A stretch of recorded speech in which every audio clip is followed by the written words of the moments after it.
Selamat pagi anak-anak yang Bunda banggakan. Pertama-tama Bunda mengucapkan selamat kepada kalian yang telah naik kelas dari kelas 11 ke kelas 12. Ya, meskipun kita masih menggunakan metode pembelajaran jarak jauh, tetapi harapan Bunda kalian tetap semangat belajar ya.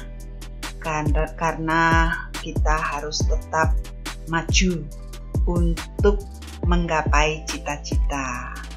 Oke, tetap semangat ya. Dan tentunya Bunda akan tetap mendampingi kalian sampai kalian lulus nanti. Ya, terutama Bunda akan mendampingi kalian belajar tentang otomatisasi tata kelola humas dan keprotokolan di kelas 3 ini. Mata pelajaran otomatisasi tata kelola humas dan keprotokolan ini sebenarnya adalah lanjutan dari humas dan keprotokolan yang telah kalian pelajari di kelas 11 tahun lalu. Tetapi sebelum kita menginjak lebih jauh lagi pada humas dan keprotokolan di kelas 3, maka Bunda akan memberikan kompetensi inti dan kompetensi dasar yang akan kita pelajari. Anak-anak, perlu kita ketahui bersama bahwasannya kompetensi dasar dari mata pelajaran otomatisasi tata kelola humas dan keprotokolan itu ada 21 kompetensi dasar ya. Jadi di kelas 11 itu kalian telah mempelajari 10 kompetensi dasar dari 3.1 sampai dengan 3.10. Demikian juga untuk keterampilannya 4.1 sampai dengan 4.10. Nah, sekarang di kelas 12 kita akan melanjutkan pelajaran ini dari kompetensi dasar 3.11 sampai dengan 3.21. Demikian juga untuk keterampilannya dari 4.11 sampai dengan 4.21. Diawali dengan memahami ruang lingkup keprotokolan. Nanti kita akan belajar bagaimana atau apa saja atau ruang lingkupnya seperti apa saja tentang keprotokolan itu.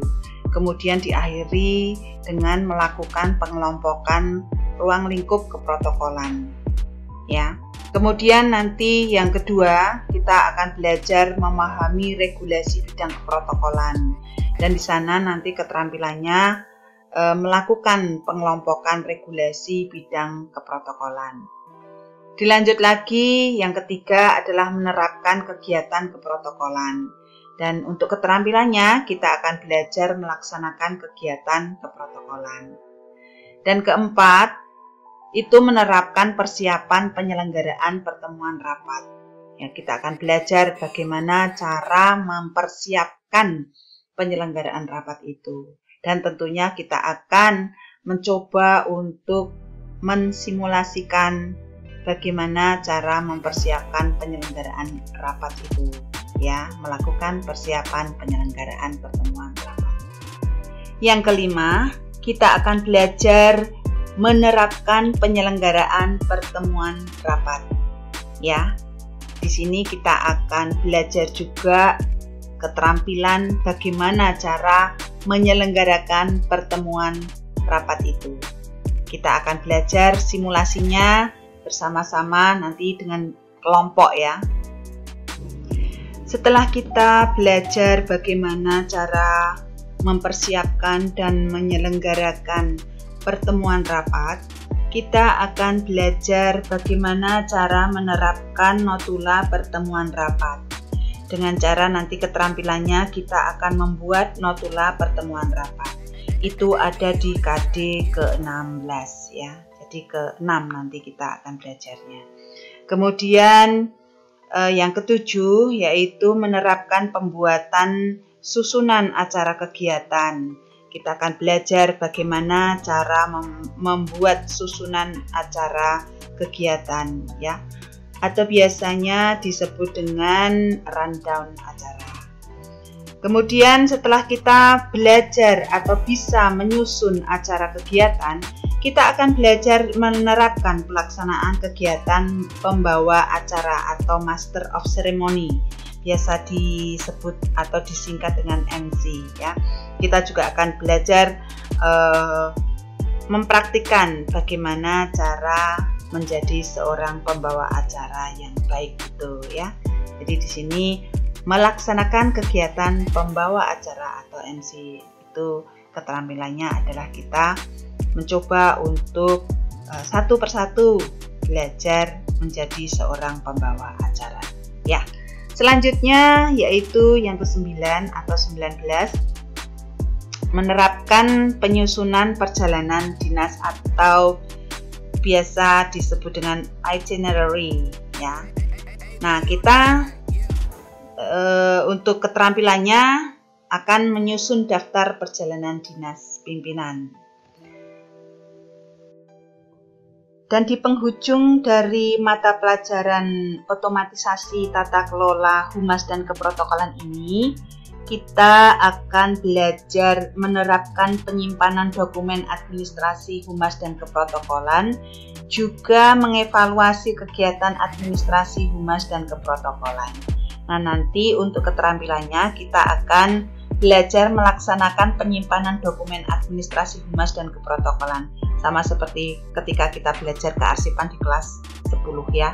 Kemudian kita membuat laporan hasil evaluasi kegiatan administrasi humas dan keprotokolan. Nah, itu anak-anak kompetensi dasar yang akan kita pelajari selama kalian nanti ada di kelas 3. Bunda akan mengantarkan sampai di kompetensi yang ke-21. Lalu KKM mata pelajaran otomatisasi tata kelola humas dan keprotokolan itu berapa ya? Siapa yang tahu? Ya, tentunya sama dengan KKM dari mata pelajaran produktif yang lainnya ya, yaitu 7,5. Dan besok tentunya untuk teknik penilaiannya akan kita ambil dari ulangan harian tiap bab atau tiap 2 bab sekali ya. Jadi ketika kita selesai di satu bab, kalau babnya banyak isinya maka kita langsung ulangan. Tetapi kalau satu babnya itu isinya kok sedikit, ya nanti kita 2 bab baru ulangan, begitu ya. Kemudian yang kedua melalui tugas mandiri kalian, dan yang ketiga tugas kelompok, yang keempat tentunya penilaian akhir semester dan uji kompetensi keahlian ya. Ini baik itu teori maupun praktiknya. Nah, demikian anak-anak yang bisa Bunda sampaikan di awal dari pengenalan keseluruhan otomatisasi tata kelola humas dan keprotokolan. Silahkan kalian misalnya ada yang ingin bertanya, bisa bertanya melalui WhatsApp atau melalui timelink ketika kita adakan pertemuan bersama. Begitu ya. Terima kasih. Selamat belajar.